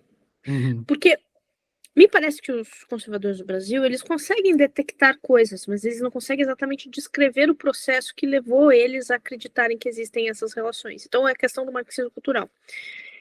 Existe relação, só que a questão é descrever essa relação. Assim como existem elementos dessa tal cultura woke que parece sim mobilizar, por exemplo, visões disruptivas ou ainda revolucionárias, parece mobilizar coisas que aparentemente considera que a sociedade é uma sociedade de conflitos de interesses irreconciliáveis, por isso de uma dinâmica constante de conflito. Então a intuição de que existem coisas que parecem marxistas ali é verdade. Agora, dizer que é marxista é diferente, por quê? Existem elementos talvez fundamentais para que o marxismo exista que não está no movimento woke. Até mesmo uma certa concepção para mim, né? Claro que eu vou dar uma opinião que eu acho difícil ser marxista e não manter algum nível da filosofia materialista, né? O woke não tem isso. Outra coisa, o woke se desenvolve em um país que, a princípio, tanto a política partidária quanto os sistemas teóricos marxistas, eles nunca tiveram o lugar que em outros países tiveram. Então, inclusive, eu estou com um livro do Kolakowski aqui sobre a social-democracia nos Estados Unidos. Ainda em vida, Engels e Marx estão questionando que primeiro eles acham que o socialismo nos Estados Unidos vai ser o berço da revolução, porque os Estados Unidos ele é o capitalismo por excelência, né? Um sistema burguês por excelência. Logo é ali onde as contradições iam acontecer e logo seria ali que a revolução iria acontecer. Obviamente isso não acontece, eles vão especular diversas razões, inclusive razões como os americanos são burros, não entendem ideias abstratas, por isso não vai fazer revolução lá. Mas o que eu quero dizer é que, em grande parte, o woke eu vejo que tem muita coisa, na verdade, burguesa, do que exatamente marxista. Então, existe um ultra-individualismo, sim, no woke. Existe um elemento imaterial muito forte, em que os intérpretes mais próximos historicamente, cronologicamente da existência de Marx na história, eles não colaborariam com isso. Eu acho que sim, é uma derivação das discussões de teoria crítica, especialmente do Marcuse. Isso eu consigo identificar. Mas veja, uma coisa muito específica. É muito específico. Tem vícios intelectuais que os marxistas também têm. Mas não é marxista por excelência, até porque tiraria talvez a responsabilidade de distorções, sim, liberais e burguesas que permitem um woke existir. Como esse ultra-individualismo, como essa ideia, como também algo que para alguns faz parte até de uma certa patologia que sempre aparece do próprio pensamento ocidental, que é o irracionalismo, que vai além de marxismos e de liberalismos. Então, o woke é uma coisa complexa, que eu ainda preciso de tempo também para desvendar, mas seria muito fácil olhar para o woke e dizer só mais uma vertente de marxismo. Eu não diria dessa forma. Eu acho que tem mais coisas ali a serem consideradas, coisas que sim têm relação com Marx, mas essa relação ela é indireta e precisa se levar em consideração, então, elementos mais complexos e que, inclusive, possam fazer correspondência ao próprio contexto americano, o próprio contexto intelectual americano. Um contexto intelectual que muitos, inclusive o próprio Engels, chamava de sectário. As discussões feministas, existem discussões feministas de cunho marxista, mas as discussões feministas que se tem ali na teoria crítica são discussões extremamente burguesas e liberais de feminismo. Então, acho que não dá muito para desassociar o woke do próprio ambiente político partidário do Partido Democrata, que não é exatamente social-democrata, que não é socialista e comunista, é de um liberalismo social muito específico. Sim. Então, eu acho que não estou querendo absolutamente defender Marx e nem defender o woke, é apenas descrevê-los de uma maneira apropriada. Seria simplório dizer que são marxistas. Tanto porque essa agenda woke, chega a ser até o mais curioso, ela vem sendo apropriada também pelas big techs, né, pelas grandes empresas multinacionais. Outra coisa também interessante, porque, por exemplo, para o Gramsci, se a gente olha para o Gramsci, para o Marx, para o Lenin, todos eles estão preocupados, e para o Engels, todos eles estão preocupados que a dinâmica racial dos Estados Unidos seja tão pulverizada, torne as coisas tão conflituosas que torne impossível a conciliação em torno do desejo pela revolução. Ou seja, a princípio, esses marxistas históricos, tanto Marx como o pensamento marxiano original, quanto o marxismo como aqueles intérpretes de Marx, marxismo propriamente, eles olham para esse tipo de dinâmica que o woke se privilegia e o criticam. Se preocupam que esse tipo de dinâmica de conflito de caça, por exemplo, étnica nos Estados Unidos, prejudique a causa revolucionária. Inclusive, não acontecer a revolução como se esperava acontecer, Marx e Engels esperava, um dos motivos que o Engels leva em consideração depois da morte de Marx é o caso do tecido social fragmentado por conta do dilema étnico. Então, se a gente pega os documentos históricos, parece ter, sim, discordâncias muito grandes entre o que o woke se beneficia para a sua organização política e o que o marxismo se beneficiou historicamente para tal organização. Sim, está dentro do campo da esquerda, sim, tem vícios intelectuais muito parecidos, sim, tem uma relação, mas a questão é descrever que relação é essa. Não, perfeito. Passando para a próxima pergunta aqui, a concepção otimista de progresso humano que permeia atualmente as ideologias modernas, né, do Ocidente, como o marxismo, o liberalismo, isso era praticamente inexistente no pensamento tradicional, né? Essa noção de progresso, na verdade, ela se originou com o racionalismo iluminista do século XVIII. Né? Nós vemos, ao contrário, né, muitos elementos míticos tradicionais, que eram encontrados, por exemplo, em culturas como a Grécia Antiga, e elas tendiam a valorizar muito um passado mítico e nostálgico humano, né? Uma era de ouro na cultura. Né? E Platão até mencionava também o mito da Atlântida, né? De que é uma era de ouro que se refletia não só na cultura, como também na técnica. Né? É uma era de grande superioridade tecnológica. Né? E que isso teria se perdido e se corrompido no tempo. Vemos também outros elementos, isso presente em vários mitos de várias outras culturas. Vemos na cultura hindu também, vemos até mesmo na Bíblia também, quando você vê no Gênesis, né, esse mito de que existia uma grande civilização que falava um único idioma e que detinha um grande poder tecnológico a ponto de fazer uma torre que subia até os céus, que era a Torre de Babel, e que isso também teria se perdido e se dispersado, e daí que teriam se originado as nações pelas culturas do mundo, né? E, na sua visão, qual o sentido da história, né? A humanidade, ela está realmente melhorando ou ela está caminhando para esse caminho de degeneração, né, como diziam os tradicionais, né? Eu sou protestante, né? O sentido da história esse mundo não tem jeito, ele está perdido. Tem momentos melhores e piores, lógico, mas não é uma história de progresso. Assim, agora eu não estou falando como socióloga, né? É que tu perguntou o sentido da história. Como socióloga, eu diria que não existe exatamente um sentido. A história não é de progresso, não é de ascensão, não é evolucionária, mas é importante também não considerá-la de tragédia, né? De declínio, em termos analíticos mesmo. Existem momentos de... Acho que são padrões que coexistem, é ambivalente o sentido da história, né?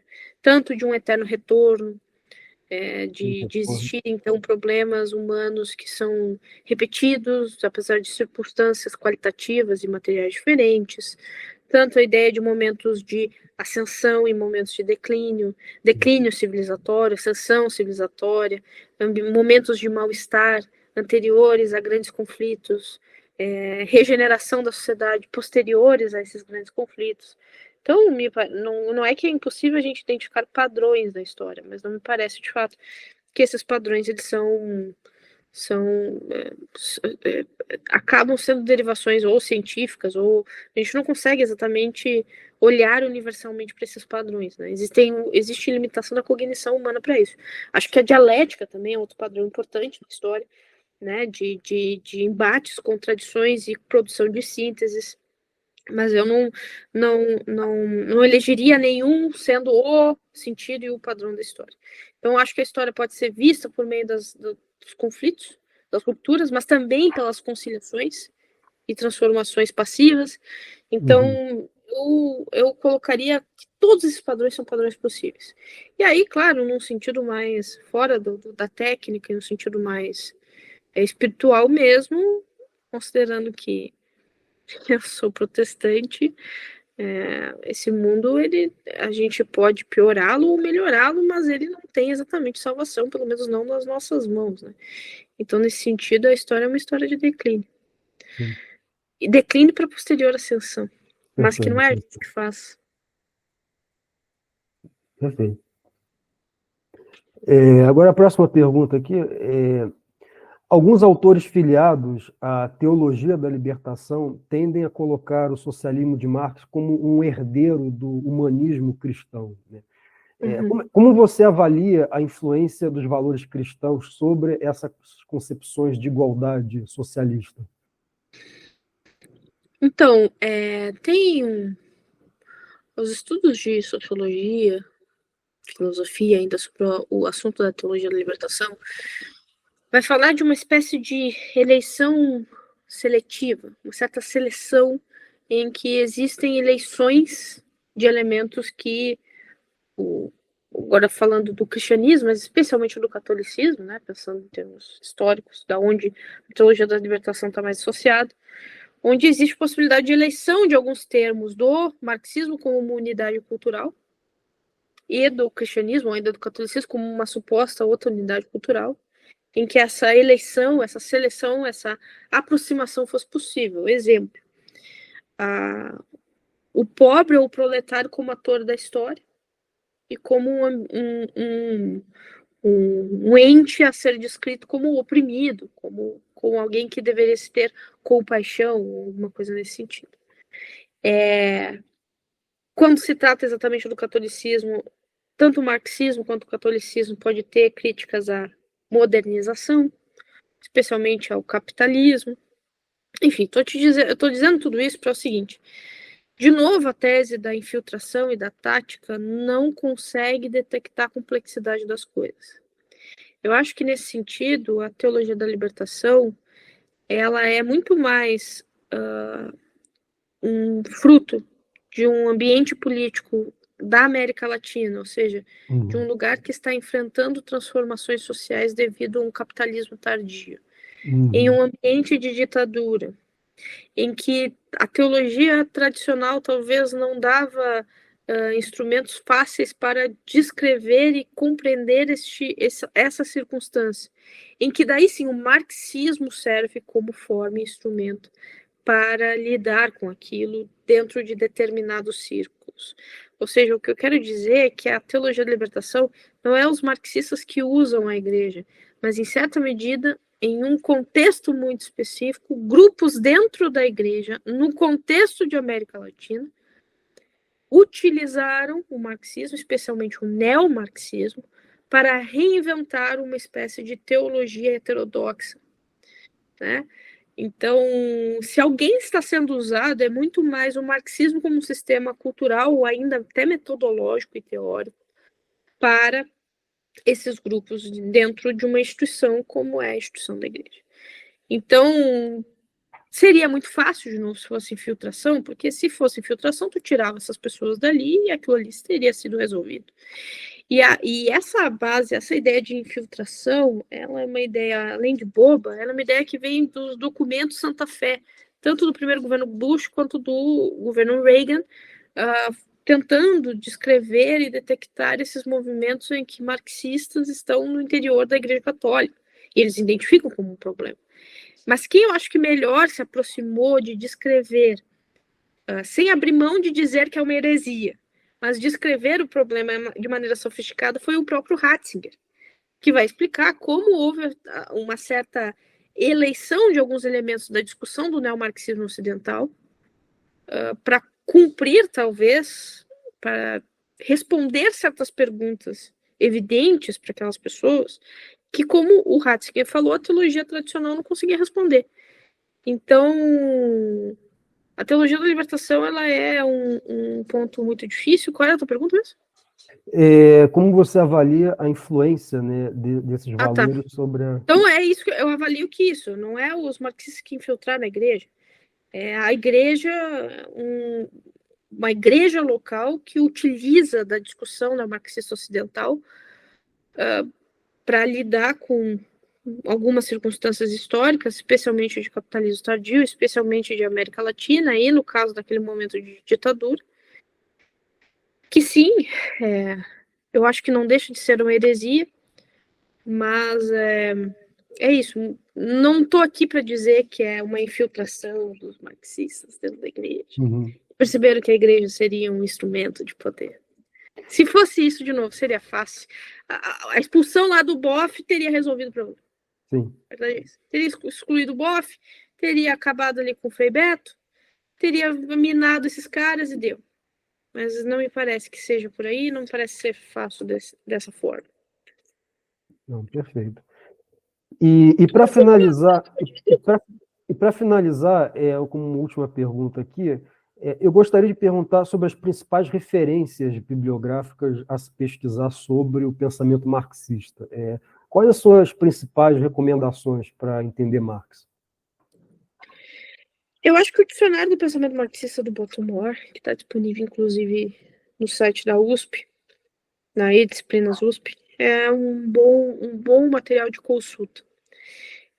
O Cambridge Companion também sobre Marx e sobre o Manifesto, também um bom lugar de consulta. Acho que esses seriam os três básicos para o começo da compreensão. Claro, depende do nível da pessoa, mas eu tomaria muito cuidado com vídeos de internet, coisas nesse sentido, porque não porque os vídeos de internet eles são mal intencionados, mas é porque o Marx ele precisa ser visto num certo sistema. Então, por isso, também vou recomendar, quem quiser ir lá, dar uma olhada no seminário, pode olhar como é que os vídeos são gravados, os materiais são escritos, então tem um acompanhamento. Acho que o Marx ele exige uma certa lógica, uma lógica de entender a lógica ali, o padrão de pensamento do Marx, dependendo da época que ele escreve, depois o padrão de pensamento do marxismo russo, dependendo da época, o padrão de pensamento do Gramsci, precisa ser entendido em certos padrões, numa acumulação, mesmo que complexa e devagar, mas ainda constante de vocabulário. Então, às vezes, um videozinho só, mesmo essa live aqui, né, esse podcast aqui, não é o bastante. Precisa ir com calma e aos poucos, geralmente com o professor te ajudando, ou um bom livro te ajudando. Não recomendo, geralmente, também os textos originais. Se for ler os textos originais, comece com Ideologia Alemã.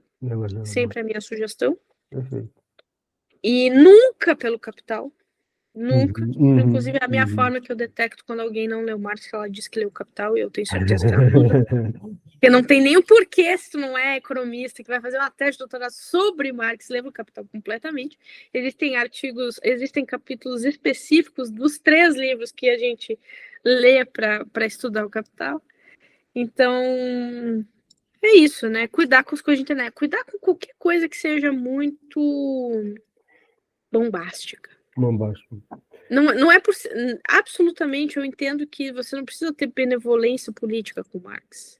Não é necessário isso. Mas racionalidade técnica para lidar com esse autor é importante, sim, por mais limitados que sejamos. Bom, acabo de terminar aqui, conversei com a Marise Chons, doutora em Sociologia e professora do Seminário de Estudos Marxistas. Muito obrigado pela disponibilidade, pela atenção e com certeza foi bastante frutífera a nossa conversa aqui e agradeço mais uma vez aqui. Eu que agradeço. Sexta-noite, talvez tenha cansado, não sei se tem gente, eu acho que não é ao vivo, né? Não. Mas, enfim, aí é meia-noite já para ti. Aqui é meia-noite 37. Para mim ainda é o começo da noite, então muito obrigada pela oportunidade aqui. Espero ter sido útil para vocês e muito obrigada. Muito obrigado a todos os ouvintes e até a próxima, então. Até a próxima.